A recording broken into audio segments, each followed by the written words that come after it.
नमस्कार दोस्तों, राधे राधे, जय श्री कृष्णा। देखिए फ्रेंड्स, आज हम पढ़ेंगे मुगल काल, मुगल एम्पायर। तो सबसे पहले बात करते हैं मुगल काल कब से शुरू होता है, कहां से शुरू होता है। ठीक है, तो देखिए मुगल काल। तो मुगल काल में अगर हम बात करें फ्रेंड्स, तो मुगल काल का टाइम ऑफ पीरियड शुरू हो जाता है 1526 एडी से 1526 ईस्वी से। कब से शुरू होता है? 1526 ईस्वी से। और ये चलता है, अगर नॉन स्टॉप बात करूं मैं आखिरी तक की, तो 1857 की क्रांति तक। ठीक है, प्रारंभिक शासक हम जानते हैं बाबर और अंतिम शासक है बहादुर शाह जफर द्वितीय। लेकिन अगर हम बात करें इसके बीच में, इस दरमियान 1540 से लेकर 1555 तक, तो ये जो बीच का टाइम ऑफ पीरियड है फ्रेंड्स, ये कहलाता है सूर्यवंश, जिसमें आप सभी शासकों तो संभवतः नहीं जानते होंगे, लेकिन शेरशाह सूरी का नाम तो आपने सुना ही होगा। तो उसी का जो ये वंश है उसको कहते हैं सूर्यवंश। तो अपन कह सकते हैं, क्या कह सकते हैं कि मुगल काल के बीच में ही आया, कौन सा काल आ गया? सूर्यवंश। तो सूर्यवंश एक काल नहीं, एक वंश, एक डायनेस्टी है। अगर हम एज और एरा की बात करते हैं, यानी काल की बात करते हैं, तो वो मुगल है। ठीक है, उसके अलावा अगर बात करें इनकी पावर और पोजीशन की, तो फ्रेंड्स देखा जाए तो 1526 में मुगल काल की पावर और प्रतिष्ठा स्थापित हो जाती है, जो कि औरंगजेब की मृत्यु तक, यानी टिल देन औरंगजेब तक इनका शासनकाल ताकत के साथ, शक्ति के साथ और प्रतिष्ठा के साथ विस्तृत होता ही रहता है। तो मुख्यतया बात करें मुगल काल की, तो 1707 से लेकर 1526 से लेकर 1707 तक का काल मुगल काल की पावर का काल माना जा सकता है दोस्तों। हालांकि आधुनिक काल का जो प्रारंभ है, जिसे हम ब्रिटिश एम्पायर के स्थापित प्रारंभिक युग की बात करते हैं ब्रिटिश एम्पायर के, तो वो 1757 आपके बैटल ऑफ प्लासी के युद्ध से शुरू होता है। लेकिन हम कमोबेश रूप में इस पूरे ही काल को पढ़ेंगे दोस्तों। ये तो सब कुछ मिलाकर क्या बनता है? मुगल काल। तो सबसे पहले बात कर लेते हैं अपन मुगल काल की स्थापना कब और किसने की। तो मुगल काल का संस्थापक है मुगल वंश का, वो है बाबर। क्या नाम है? बाबर। तो अब हम बात करते हैं पर्सनली बाबर की। चलिए तो शुरू करते हैं अपन बाबर को। देखिए फ्रेंड्स, बाबर, सबसे पहला क्वेश्चन आ जाता है, बाबर का पूरा नाम क्या था? तो बाबर का टाइम ऑफ पीरियड बात करें तो 1526 में बाबर का शासनकाल भारत में शुरू होता है, जो कि 1530 ईस्वी तक जारी रहता है। 1526 में इसने भारत में मुगल वंश की स्थापना की थी और 1530 में इसकी डेथ हो गई थी। तो बाबर का पूरा नाम अगर हम बात करते हैं, तो बाबर का पूरा नाम है जहीरुद्दीन मोहम्मद बाबर। तो जहीरुद्दीन मोहम्मद बाबर, बाबर का पूरा नाम है फ्रेंड्स। ठीक है, तो जहीरुद्दीन मोहम्मद बाबर। चलिए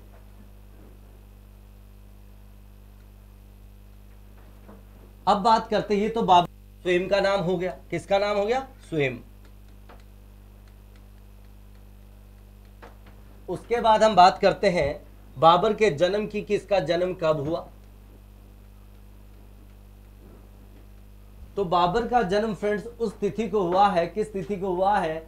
जिस तिथि को आज भी पश्चिमीकरण से प्रभावित युवा संस्कृति के लोग एक बहुत बड़ा फेस्टिवल मनाते हैं, युवा। और वो कैसा है? वेस्टर्न कल्चर पर आधारित है। बिल्कुल, आप बिल्कुल ठीक समझ रहे हैं, फरवरी के महीने में आता है। ठीक है, तो इसका बर्थडे है 14th of Feb, 14 फरवरी। तो 14 फरवरी को बाबर का जन्म हुआ और 14 फरवरी को ही हम वैलेंटाइंस डे मनाते हैं दोस्तों। ये मात्र एक संयोग है, इसलिए नहीं मनाते हैं वैलेंटाइंस डे कि बाबर का जन्म हुआ, उससे बाबर के जन्म का कोई संबंध नहीं है। ये सिर्फ आपको याद रहे, इसलिए मैंने आपको ये बात कही है। तो 14 फरवरी 1483 ईस्वी को बाबर का जन्म हो गया। ठीक है, तो ये तो हो गया बाबर का जन्म। अब हम बात करते हैं इसके माता पिता के नामों की। तो बात करें बाबर के पापा कौन थे, इनका नाम क्या था? तो मिर्जा उमर शेख।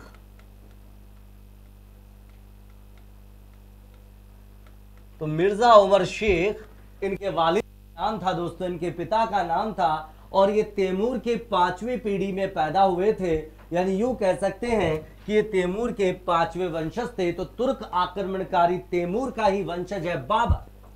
ठीक है, फिर बात करते हैं अगर हम इसकी माता की, तो इसकी माता का नाम है, क्या है आप देखेंगे तभी समझ में आएगा। तो माता का नाम है कुतलुग निगार खानम। बाबर की माता का नाम है, क्या नाम है? कुतलुग निगार खानम।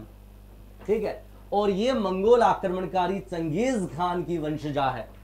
वंशजा है, मंगोल आक्रमणकारी चंगेज खान की वंशजा है दोस्तों। क्या नाम है इसका? कुतलुग निगार खानम। एक बार दोबारा लिख देता हूं, शायद आपको दिखाई नहीं दे रहा। तो बाबर की माता श्री का नाम क्या है? कुतलुग निगार खानम। ये इनकी माता का नाम था, ये पिता का नाम है, ये डेट ऑफ ईयर हो गया, बर्थ हो गया। ठीक है, तो ये बाबर की कुछ प्रारंभिक बातें कर ली है अपन ने। उसके बाद बात करते हैं बाबर के आगे की। देखिए फ्रेंड्स, बाबर के पिता की मृत्यु हो गई, तो हेडिंग हमने क्या लगा रखी है? बाबर। तो बाबर के पिता यानी कि मिर्जा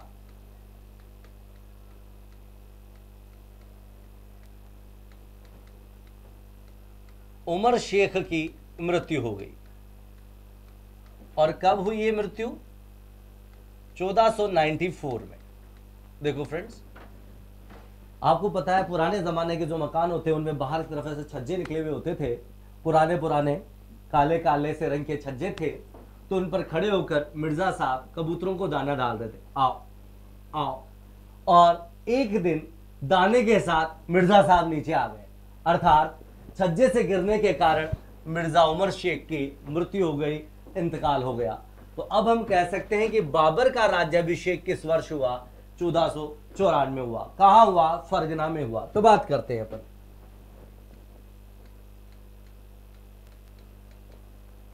तो जिस साल इसके पिता का देहांत हुआ उसी साल बाबर का क्या हो गया? राज्याभिषेक हुआ। और ये राज्याभिषेक कहां हुआ? फरगना में हुआ। और फरगना कहां पर है वर्तमान? अफगानिस्तान में है।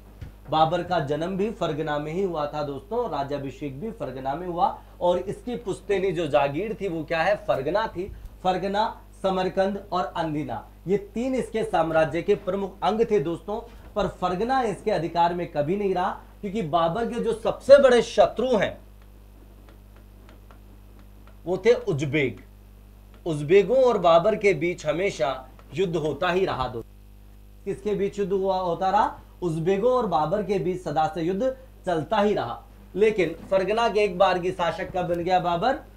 1594 में, जब इसके पिता की मृत्यु हो गई, पिता का इंतकाल हो गया, तो ये शासक बन गया है दोस्तों।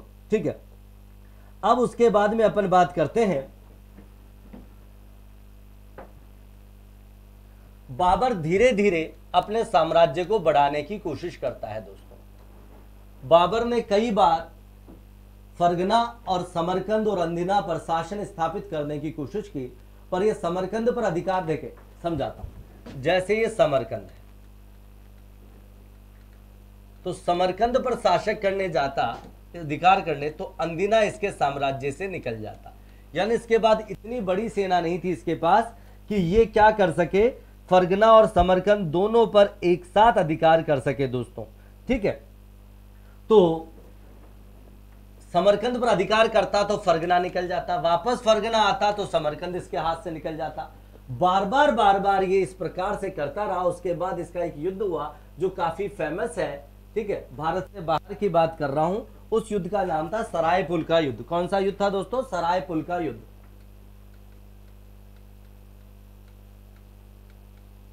ये मैं इसलिए बता रहा हूं क्योंकि इस युद्ध के बाद बाबर का रुख हुआ कि किसी ऐसे मुल्क की ओर बढ़ा जाए जहां की केंद्रीय शक्ति कमजोर हो। तो ये युद्ध था 1502 ईस्वी में, भारत से बाहर लड़ा गया था दोस्तों। किस किस के बीच हुआ था? तो एक तरफ तो है बाबर और दूसरी तरफ है सेबानी खां उज्बेक।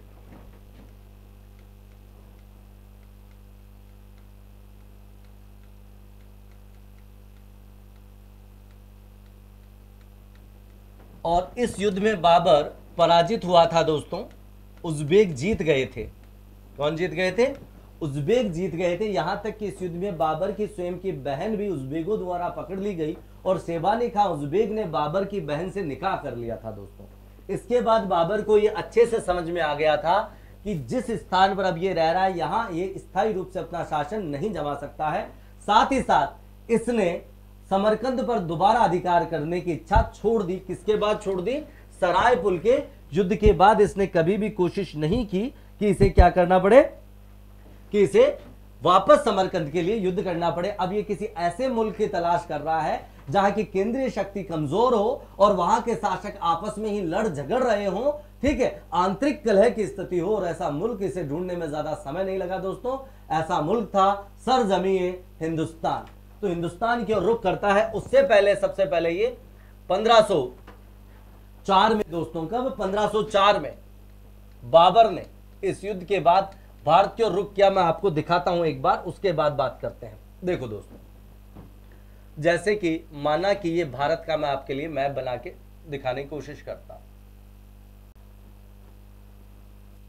चलिए दोस्तों, तो मैं दिखाना क्या चाह रहा हूं कि भारत का, उत्तरी भारत का नक्शा दिखा रहा हूं आपको कि लगभग ऐसा दिखता है हमारा भारत, और इधर अफगानिस्तान या फरगना हम कह सकते हैं।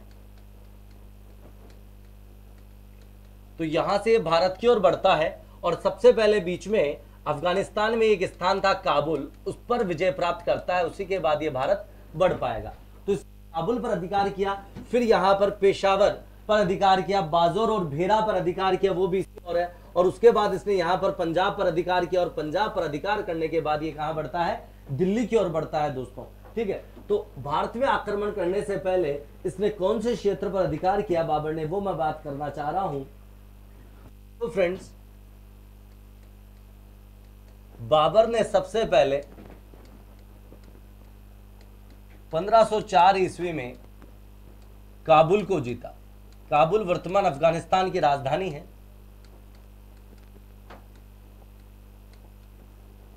ठीक है।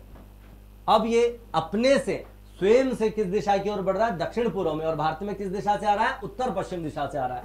तो काबुल की ओर को जीता। उसके बाद इसने 1507 में बादशाह की उपाधि का प्रयोग किया।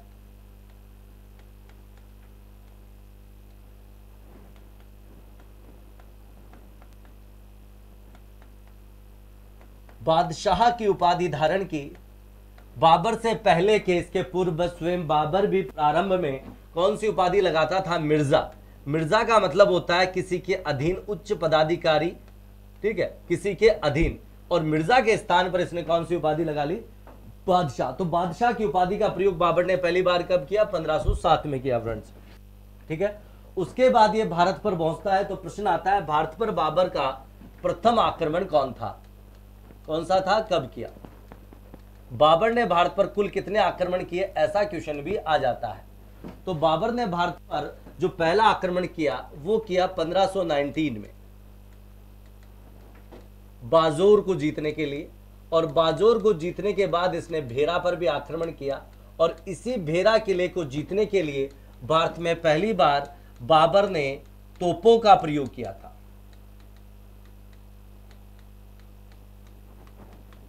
तो पहली बार भारत में, स्पेशली नॉर्थ इंडिया में, उत्तरी भारत में तोपें कौन लेकर आया? तोपों का यानी गोला बारूद का प्रयोग किसने किया? पहली बार विस्फोटक का प्रयोग किसने किया? तो वो कौन है? बाबर है। और कौन से युद्ध में किया? बाजोर और भेरा के युद्ध में किया। कौन से किले को जीतने में किया? तो वो भेरा का किला था, उसे जीतने के लिए किया। और पहली बार इसने भारत में तोपों का प्रयोग कब किया? तो 1519 में किया। कई विद्वान कह देते हैं कि 1526 में किया। हाँ बिल्कुल, 1526 में भी इसने तोपों का प्रयोग किया था, पर पहली बार भारत में तोपों का प्रयोग बाबर ने 1519 में भेरा के किले को जीतने के लिए किया था दोस्तों, ठीक है। तो ये बाबर का भारत पर किया गया पहला आक्रमण था। उसके बाद इसने दूसरा आक्रमण किया, और दूसरा आक्रमण इसने कहां किया? पेशावर पर। तीसरा आक्रमण इसने कहां किया? वापस बाजोर और भेरा पर।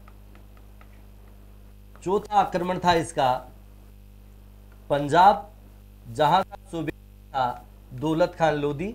तो भारत में पानीपत से पहले बाबर ने क्रमशः ये 4 आक्रमण किए। कहाँ कहाँ किए, इनका क्रम मैंने आपको बता दिया है फ्रेंड्स। ठीक है, तो अब हम बात करेंगे बाबर के भारत पर 5वें आक्रमण की, जो कि बाबर का भारत में एक निर्णायक आक्रमण था। तो युद्ध है, अब सीधा सीधा मैं ले चल रहा हूं आपको कौन से युद्ध की ओर, पानीपत के प्रथम युद्ध की ओर। तो बैटल ऑफ पानीपत। उससे पहले सीधा सीधा क्वेश्चन बनता है, क्या बनता है कि बाबर को भारत पर आक्रमण के लिए किसने आमंत्रित किया। तो बाबर को भारत पर आक्रमण करने के लिए दौलत खान लोधी, जो कि पंजाब का सूबेदार है, उसने आमंत्रित किया। साथ ही साथ इब्राहिम लोधी के स्वयं के चाचा आलम खान लोधी भी इब्राहिम के शत्रु बने हुए हैं, और उन्होंने भी छल किया और बाबर को निमंत्रण भेजा कि जब बाबर इब्राहिम पर आक्रमण करेगा तो वो लोग इसका सहयोग करेंगे दोस्तों, इसका साथ देंगे। और ऐसा ही उन्होंने किया, क्योंकि उन लोगों की ये मेंटेलिटी थी कि युद्ध होने के बाद बाबर भारत से लूटपाट करके अपने पूर्वजों की तरह वापस लौट जाएगा दोस्तों, और सरजमी हिंदुस्तान यानी हिंदुस्तान की हुकूमत उन दोनों के आलम और दौलत के हाथ में आ जाएगी। पर ना आलम खान लोधी ही सुल्तान बना और ना ही आपका दौलत खान लोधी, अपितु बाबर भारत में सिर्फ लूटपाट के लिए नहीं आता है, अपना भाग्य आजमाने आता है, अपने राजवंश की स्थापना के लिए आता है, और उसमें सफल भी हुआ। ठीक है, तो बात करते हैं अपन पानीपत के प्रथम युद्ध की। ठीक है, तो फर्स्ट बैटल ऑफ पानीपत।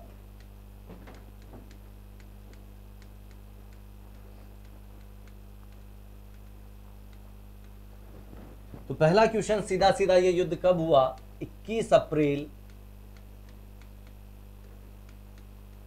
1526।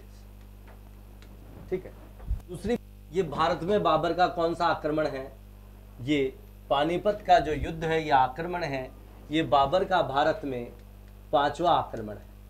कौन से नंबर का है, 5वें नंबर का है। ठीक है, अब किस किस के बीच में हुआ तो बात कर लेते हैं। तो एक तरफ तो है बाबर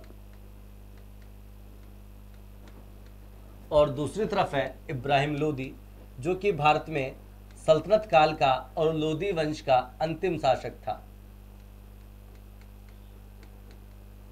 और हम लोधी काल में, सल्तनत काल में देख चुके हैं कि इस युद्ध में इब्राहिम लोधी मारा गया। क्या हो गया, इब्राहिम लोधी मारा गया, और कौन हो गया, बाबर विजित हो गया। बाबर ये युद्ध जीत गया दोस्तों।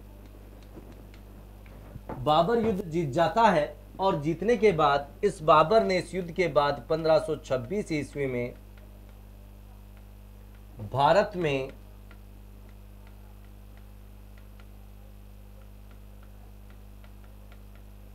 मुगल वंश की स्थापना की।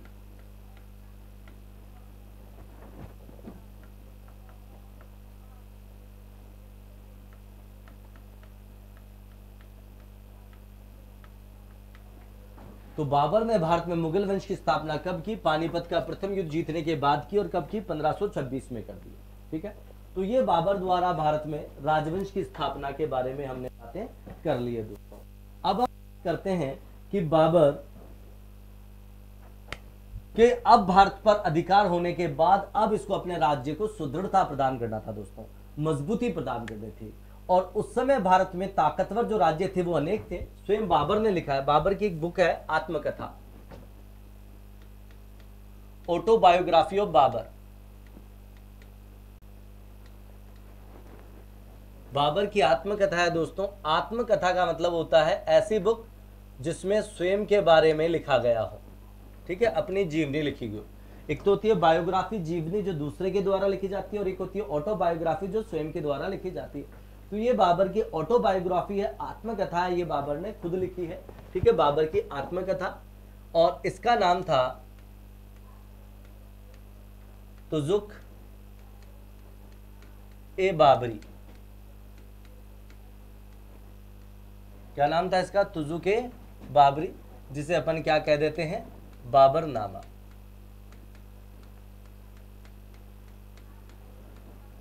ये बुक जो है तुजुक ए बाबरी है, बाबरनामा, बाबर ने तुर्की भाषा में लिखी थी।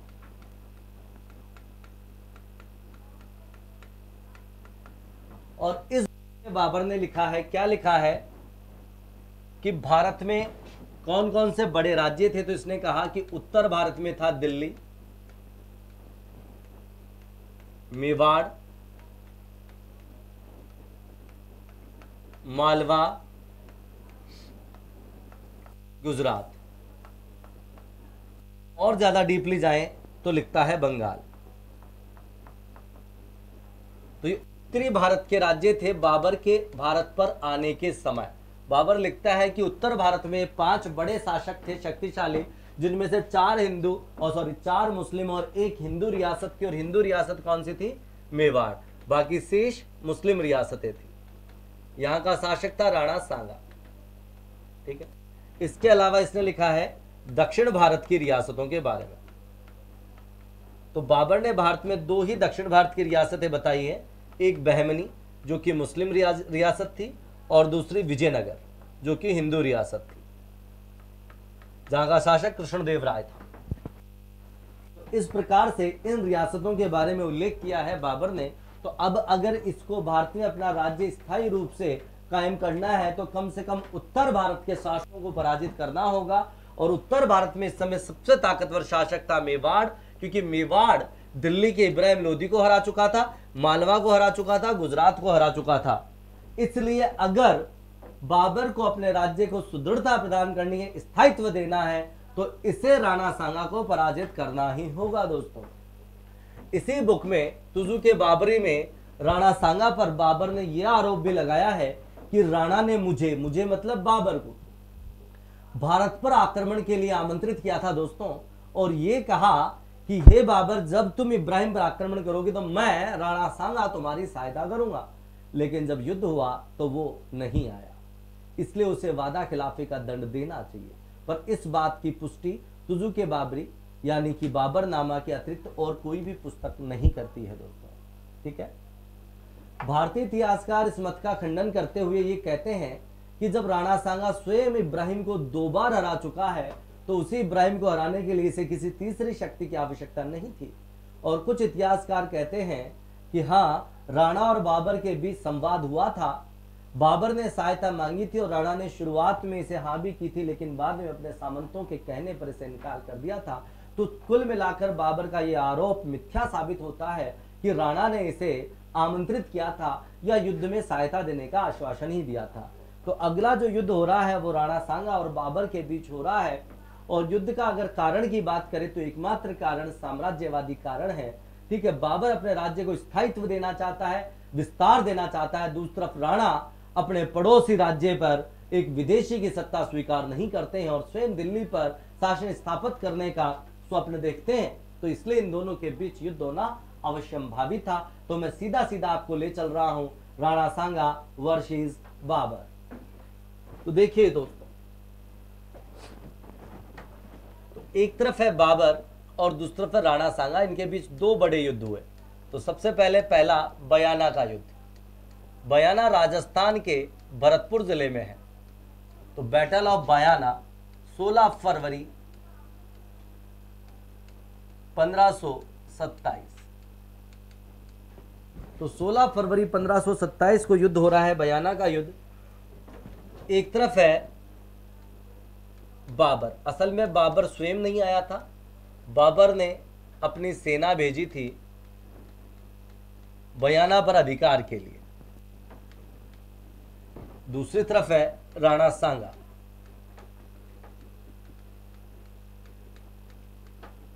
फ्रॉम मेवाड़। तो अब जब बाबर खुद नहीं आया तो इसने अपने किसी सेनापति को भेजा था, बिल्कुल बाबर का बहनोई था, नाम था उसका मेहंदी ख्वाजा।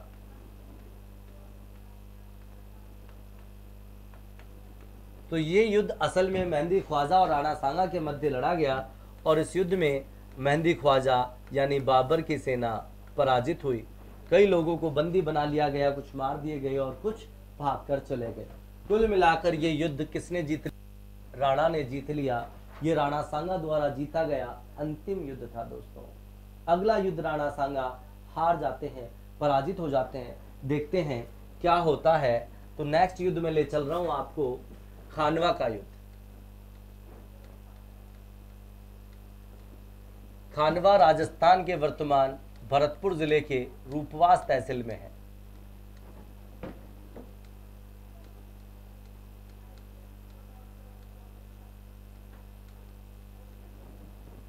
तो खानवा युद्ध कब लड़ा गया? 17 मार्च 17 मार्च 1527। 17 मार्च 1527 को हुआ है ये युद्ध। किस किस के बीच हुआ है? तो देखिए, एक तरफ तो है बाबर और दूसरी तरफ है राणा सांगा।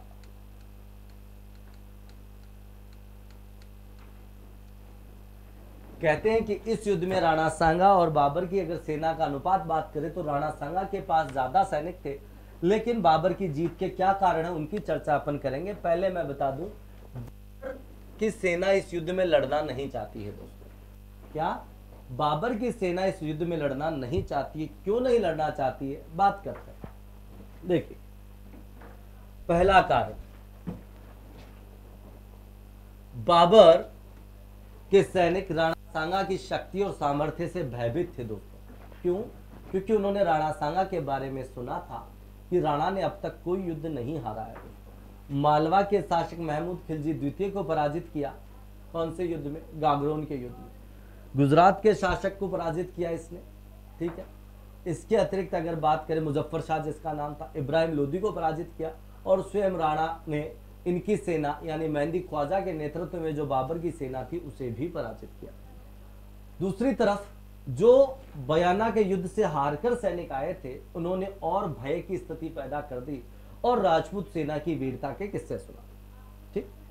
उसके अतिरिक्त बाबर के सैनिकों को बाबर ये कह के हिंदुस्तान लाया था कि हम हिंदुस्तान में लूटपाट के लिए जा रहे हैं, इसलिए कुछ समय बाद हम वापस लौट जाएंगे, इसलिए अपने बच्चों को, पत्नी को और बुजुर्गों को साथ मत लो, क्योंकि उसकी वजह से एक तो हमारी गति प्रभावित होगी, दूसरा उनकी सुरक्षा के लिए एक सैनिक टुकड़ी अलग से रखनी पड़ेगी, इसलिए तुम इन्हें साथ मत लो, पैसा लूटकर हम वापस जल्द लौटेंगे।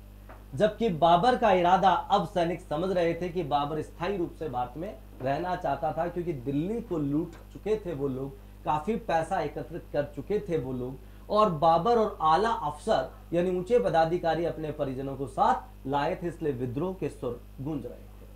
तीसरा, एक मौलवी था, काजी था, नाम लिख रहा हूं मैं उसका, जो कि काबुल से आया था, नाम था मोहम्मद शरीफ। इसने कहा बाबर के सितारे गर्दिश में हैं। क्या कहा इसने? इसने कहा बाबर के सितारे गर्दिश में हैं, यानी कि बाबर के दिन खराब चल रहे हैं, यानी बाबर का ये बुरा वक्त है। तो सैनिक ये सोच रहे हैं, इसका मतलब सीधा सीधा है कि बाबर युद्ध, सैनिक क्या सोचता है कि कोई भी शासक युद्ध कब हारेगा? जब सैनिक मरेंगे। तो सैनिक सोच रहा है कि बाबर युद्ध कब हारेगा? जब हम मरेंगे भाई। हाँ, इसलिए वो लड़ना नहीं चाहते थे दोस्तों, ठीक है। लेकिन बाबर उच्च कोटि का सेनापति और कूटनीतिज्ञ था, इसमें कोई संदेह नहीं है दोस्तों।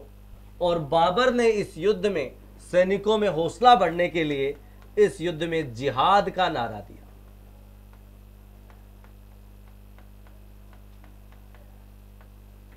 जिहाद का मतलब होता है धर्म युद्ध, ठीक है।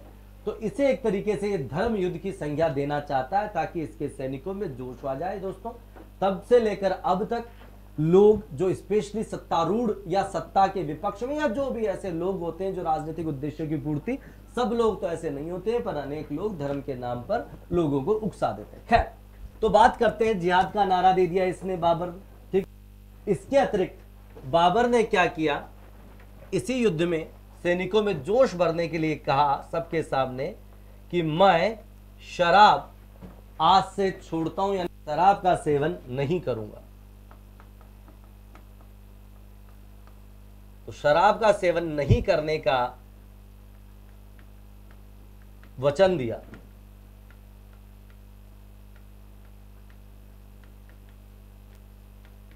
शपथ ली, प्रतिज्ञा की कि आज के बाद मैं शराब नहीं पीऊंगा, ठीक है। इसके अलावा बाबर ने इसी युद्ध में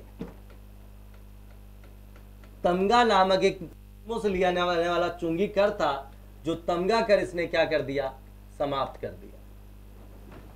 तो बाबर ने सैनिकों में जोश भरने के लिए क्या कर दिया दोस्तों, जिहाद का नारा दे दिया, शराब नहीं पीने का वचन दिया, और शराब जिन पात्रों में पीता था, जिन बर्तनों में ये शराब पीता था दोस्तों, उन बर्तनों को इसने अपने ही सैनिकों के सामने तोड़वा दिया, शराब गिरवा दी, फेंकवा दी, और वो सोने चांदी के जो बर्तन थे वो तोड़कर उनके टुकड़े सैनिकों में बांट दिए। तो एक तरीके से उन्हें आर्थिक रूप से प्रलोभन भी दिया, धार्मिक रूप से इनसे बात की, और आर्थिक रूप से ये कर लगा हुआ था तमगा कर, वो समाप्त कर दिया।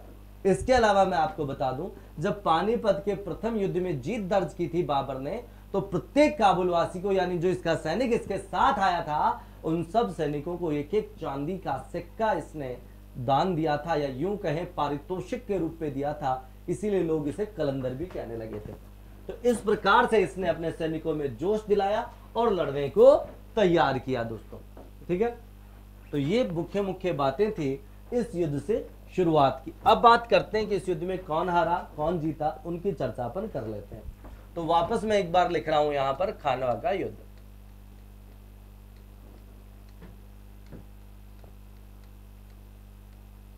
डिटेल्स पीछे लिख चुके हैं, तो जो मुख्य बात लिखते हैं।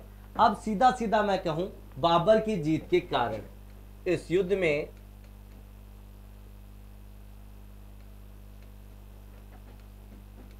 बाबर की जीत के कारण, तो बाबर ये युद्ध क्यों जीता, उसके लिए मुख्य मुख्य बातें क्या थी, तो मैं यहां आपको लिख रहा हूं नीचे। देखो, सबसे और मुख्य बात थी बाबर का तोपखाना।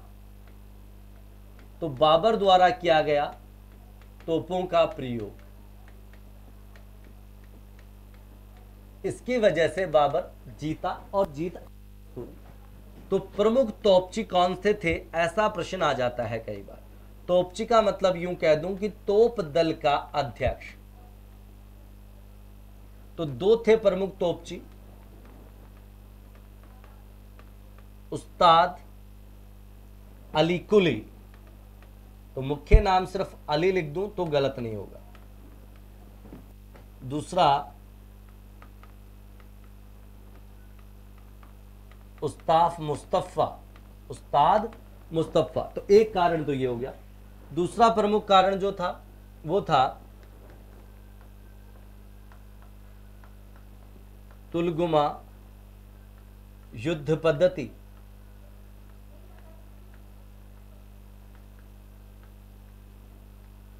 कौन सी पद्धति, तुलगुमा युद्ध पद्धति में क्या होता है दोस्तों, इस पद्धति में तीन ओर से घेर कर हमला किया जाता है।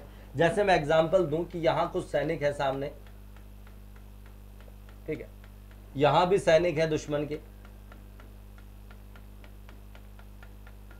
अब इसमें से कुछ सैनिक ऐसे साइड में खड़े होते थे और वो घूमकर ऐसे पीछे से आकर हमला कर देते थे। तो तीन ओर से घेर कर हमला करना तुलगुमा युद्ध पद्धति कहलाती है दोस्तों, जिसे कालांतर में प्राचीन भारत के इतिहासकार में त्रिशूल व्यू कहा जाता था। क्या कहा जाता था, त्रिशूल व्यू। तो प्रश्न आ जाता है कई बार कि बाबर ने तोपों का प्रयोग किससे सीखा और तुलगुमा युद्ध पद्धति किससे सीखी दोस्तों। तो अगर मैं बात करूं तोपों के प्रयोग से, तो ये तोपों का प्रयोग इसने सीखा था कुस्तुनतुनिया तुर्कों से। यानी अगर एक ही उत्तर देना पड़े तो तुर्कों से। कौन से तुर्कों से सीखा था, तो कुस्तुनतुनिया। कुस्तुनतुनिया को आज अपन इस्तांबुल बोलते हैं। तो कुस्तुनतुनियाई तुर्कों से इसने तोपों का प्रयोग सीखा था दोस्तों, विस्फोटकों का प्रयोग सीखा था। और तुलगुमा युद्ध पद्धति की बात करें तो तुलगुमा युद्ध पद्धति बाबर ने उज़्बेकों से सीखी थी।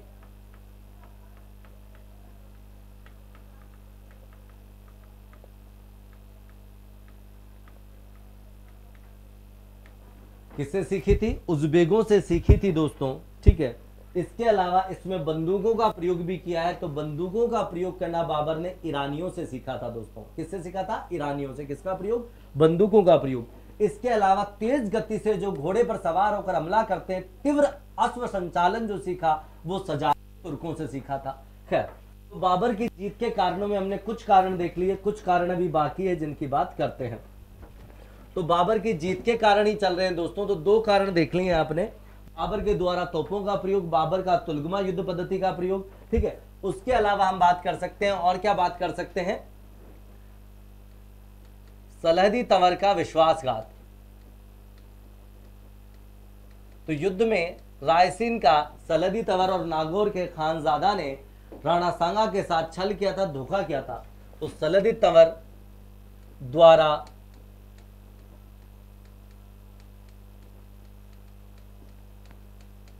राणा सांगा के साथ किया गया विश्वासघात। इससे क्या हुआ, इसने राणा सांगा के युद्ध की पूरी व्यू रचना रणनीति बाबर को बता दी। ठीक है, उसके अलावा एक कारण है राणा सांगा का या राणा सांगा की सेना का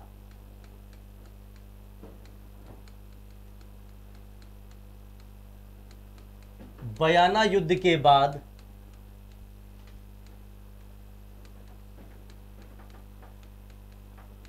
विलंब से पहुंचना।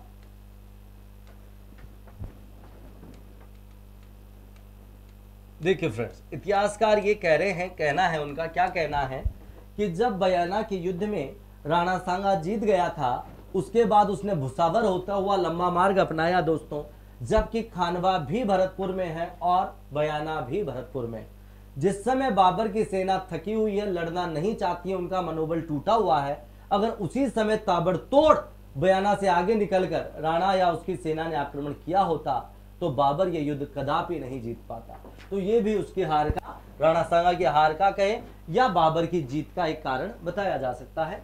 ठीक है, इसके अलावा अगर आपको अब एक ही कारण चुनना है, इसके अलावा और भी बहुत सारे कारण हैं, जैसे राणा सांगा की सेना में अनेक सेनापतियों का होना। ठीक है, इसके अतिरिक्त राणा सांगा का स्वयं युद्ध में घायल हो जाना, इसके अलावा बाबर का स्वयं को युद्ध में नहीं झोंकना और कुशल सेनापति होना, वगैरह वगैरह वगैरह। तो बहुत सारे कारण हो सके, पर एक वन एंड ओनली सबसे बड़ा कारण है, तो वो है बाबर के द्वारा तोपों का प्रयोग। अगर तोपें नहीं होती बाबर के पास, बंदूक के गोला बारूद नहीं होता, तो भले वो कोई सी पद्धति अपनाता दोस्तों, राणा सांगा की जीत निश्चित थी, ऐसा इतिहासकारों का दावा है। ठीक है, तो अब बात करते हैं, युद्ध में राणा सांगा मूर्छित हुआ और घायल होने के बाद राणा सांगा को बसवा ले जाया गया। ठीक है, संक्षेप में बता देता हूं मैं, जब राजस्थान का इतिहास पढ़ेंगे तो विस्तार से चर्चा करेंगे। तो राणा सांगा इसमें घायल हुए और घायल होने के बाद राणा सांगा को रणभूमि से यानी कि खानवा से कहां ले जाया गया, बसवा। बसवा दौसा में है दोस्तों, आज यहां राणा का स्मारक भी बना हुआ है। ठीक है, उसके बाद राणा सांगा की मृत्यु,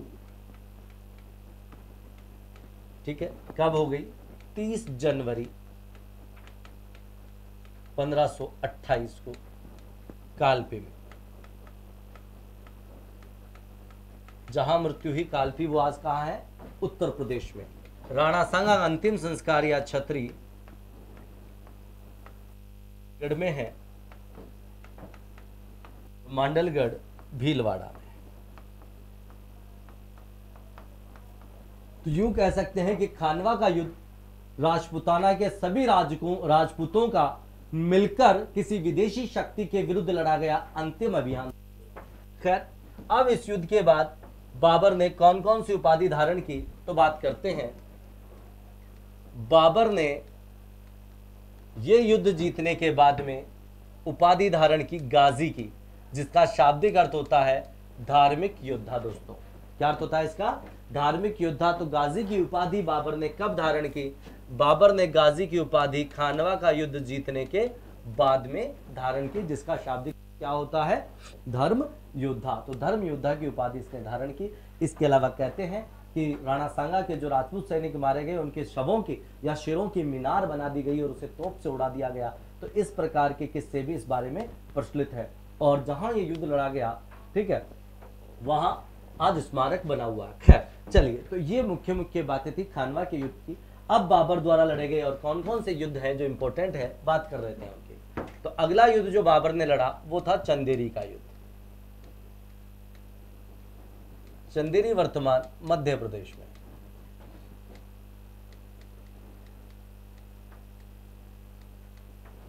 चंदेरी का युद्ध किस किस के बीच हुआ, कब हुआ, देखते हैं। देखिए, चंदेरी का शासक था मेदिनी राय, मालवा के सुल्तानों का निर्माता कहते हैं इसको, और ये राणा सांगा के तरफ खानवा के युद्ध में लड़ा था दोस्तों। तो चंदेरी का युद्ध हुआ जनवरी, अगर डेट में बात करें तो 28 जनवरी 1528, ठीक है, जनवरी 1528 में लड़ा गया। और ये युद्ध किस किस के बीच हुआ, तो एक तरफ तो है बाबर और दूसरी तरफ है चंदेरी का शासक मेदिनी राय। इस युद्ध में नो डाउट बाबर विजयी हुआ, मेदिनी राय पराजित हुआ, और यहां पर राजपूत महिलाओं के जौहर करने के प्रमाण भी हमें देखने को मिलते हैं। उसके बाद बाबर के जीवन का भारत की जमीन पर या दुनिया में कहीं भी बात करें तो अंतिम युद्ध था, वो था घाघरा का युद्ध।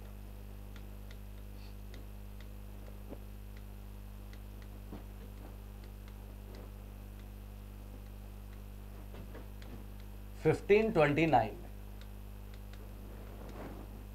तो बात करें घाघरा क्या है और कौन सा युद्ध यहां पर लड़ा गया था दोस्तों, ठीक है, कब लड़ा गया था, तो बात कर लें अगर तो 1529 में। अगर डेट की भी बात करें तो 6 मई को लड़ा गया था, 6 मई 1529 में। घाघरा वर्तमान बिहार में एक स्थान है, एक्चुअली घाघरा नदी है, तो उस नदी के किनारे लड़ा गया था, इसीलिए इसको घाघरा का युद्ध कहते हैं दोस्तों।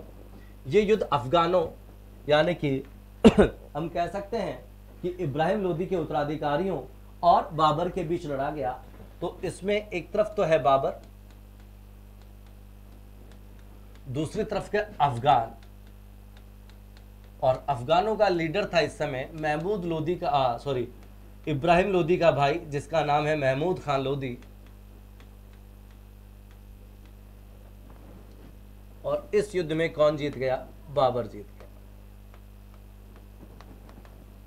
कौन जीता भाई इस युद्ध में, बाबर जीत गया।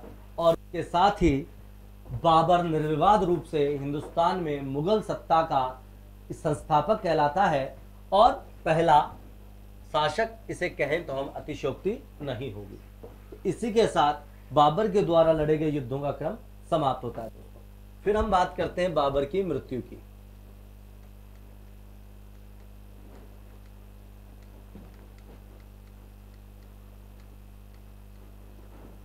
तो युद्धों में रत रहने की वजह से बाबर का शरीर धीरे धीरे जर्जर हो गया, और 26 दिसंबर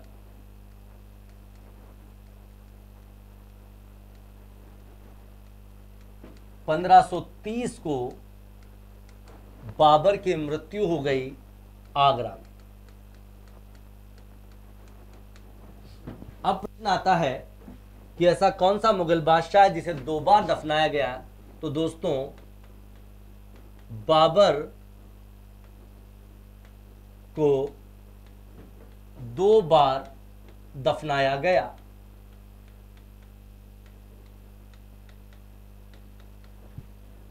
दफनाया गया, 2 बार दफनाया गया। कब कब दफनाया, कहां कहां दफनाया गया, वो बात कर लेते हैं। तो पहली बार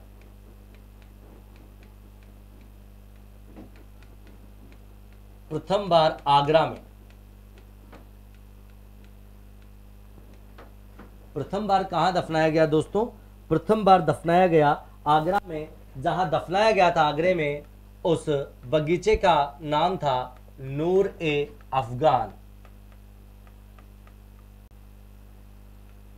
नूर ए अफगान। तो नूर ए अफगान बगीचे में दफनाया गया था। इसी बगीचे को आज हम आराम बाग के नाम से जानते हैं। तो कहां दफनाया गया इसे, नूर ए अफगान या आराम बाग में। लेकिन दूसरी बार इसके बेटे हुमायूं ने इसकी कब्र को खुदवाया और बाबर द्वारा स्थापित स्थान पर ले गया, जो कि वर्तमान अफगानिस्तान में है। अफगानिस्तान में कहां पर, काबुल में।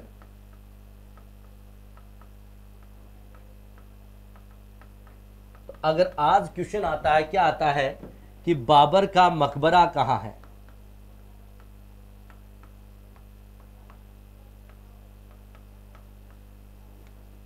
तो अगर इस प्रकार से प्रश्न पूछा जाए तो बाबर का मकबरा है काबुल में। और काबुल कहां पर है, में है दोस्तों। तो तो इस प्रकार से हमने बात कर ली है, क्या बात कर ली है कि किस प्रकार से बाबर ने भारत में अपने राजवंश की स्थापना की और स्थापना के अलावा उसने किस प्रकार से अपने शासन को आगे बढ़ाया दोस्तों। तो ये सारी बातें हम किसके बारे में देख लेते हैं, किसके बारे में देख लेते हैं, बाबर के बारे में देख लेते हैं। अब हम बात कर लेते हैं कि बाबर ने कौन कौन सी इमारतों का निर्माण करवाया। सबसे पहले अगर फ्रेंड्स मैं बात करूं तो बाबर ने जिस स्थान से भारत में मुगल वंश की स्थापना की और वो स्थान कौन सा था हम बखूबी जानते हैं। कौन सा था वो स्थान? वो था पानीपत। तो बाबर द्वारा निर्मित इमारतों की मैं बातें करता हूं, ठीक है दोस्तों। तो बाबर द्वारा निर्मित इमारतें कौन कौन सी हैं? तो सबसे पहली तो बात कर लें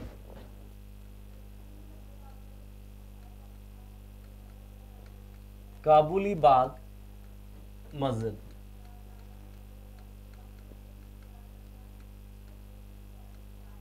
काबुली बाग मस्जिद बाबर ने कहां बनाई? जहां से भारत के साम्राज्य का प्रारंभ हुआ, अर्थात पानीपत की जीतने के बाद में ही तो, पानीपत की लड़ाई युद्ध जीतने के बाद ही तो भारत में मुगल वंश की स्थापना हुई थी।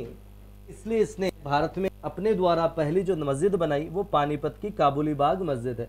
दूसरी है संभल की जामा मस्जिद। हालांकि सीधा सीधा प्रश्न आता है जामा मस्जिद का निर्माण किसने करवाया, तो हमें शाहजहां उत्तर देना है दोस्तों, क्योंकि सबसे प्रसिद्ध जो जामा मस्जिद वो दिल्ली में है, जिसका निर्माण किसने करवाया था? शाहजहां ने कराया था। तो ये कहां पर है? ये जो जामा मस्जिद इसने बनाई ये संभल में है, संभल रोहेलखंड में। तो सीधा सीधा क्वेश्चन ये भी आ सकता है कि संभल की मस्जिद का निर्माण किसने करवाया? तो संभल की मस्जिद या संभल की जामा मस्जिद का निर्माण किसने करवा दिया? इसी ने करा दिया। इसके अलावा इसने आगरा में एक बगीचा बनवाया जिसका क्या नाम है? नूर ए अफगान।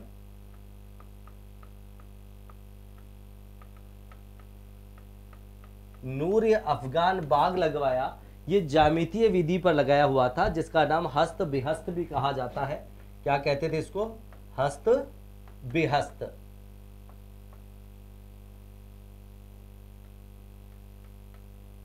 तो हस्त बिहस्त या नूर अफगान नामक बाग या बगीचा लगवाया। और ये कहां पर लगवाया दोस्तों? ये बाग कहां बनाया? तो ये बनवाया आगरा में। ये ज्यामितीय विधि पर आधारित था, ज्योमेट्रिकल विधि पर आधारित था। और इस बाग को आज अपन कहते हैं आराम बाग।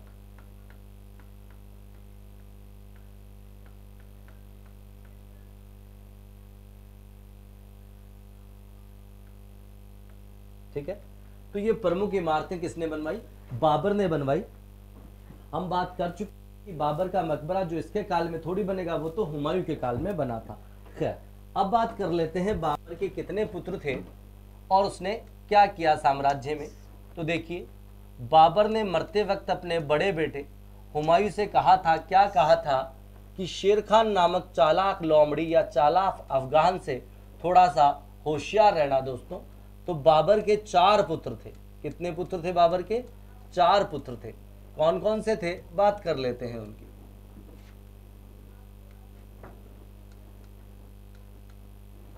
चार बेटे थे, जिनमें से सबसे बड़ा बेटा था वो था हुमायूं।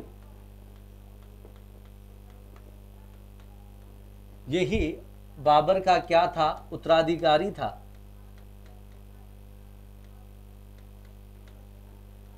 तो सबसे बड़ा बेटा था और इसे ही बाबर ने क्या बनाया था? अपना उत्तराधिकारी बनाया था दोस्तों। ठीक है।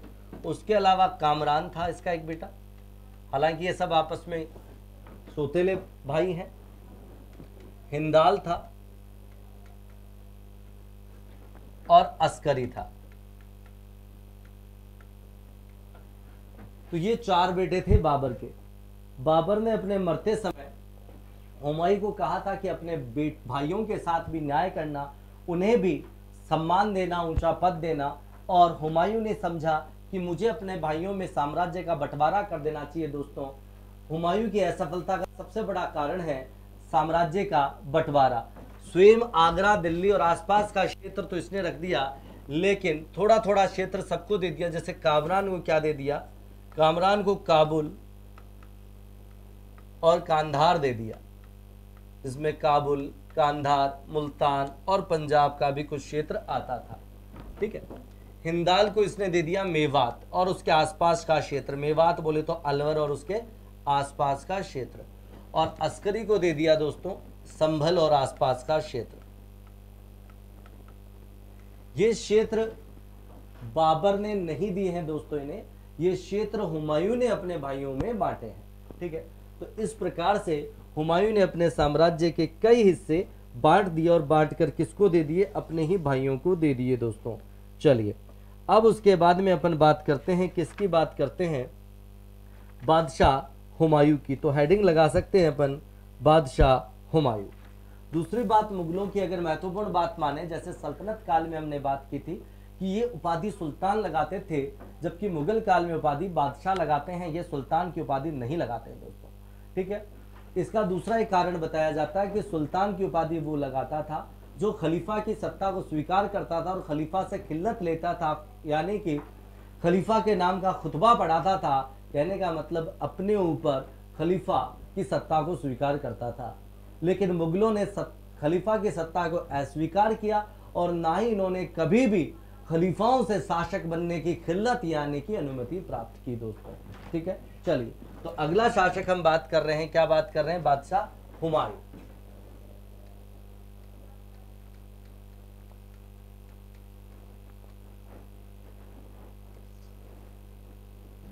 तो अगला शासक है दोस्तों, कौन है अगला शासक, हुमायूं।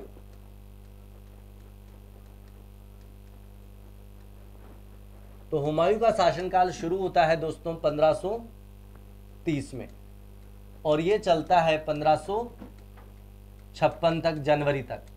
लेकिन बीच का इसका जो समय है, कौन सा समय, 1540 से 1555 का वो सूर्यवंश का समय है। इसलिए अपन हुमायूं के शासनकाल को दो भागों में बांट देते हैं।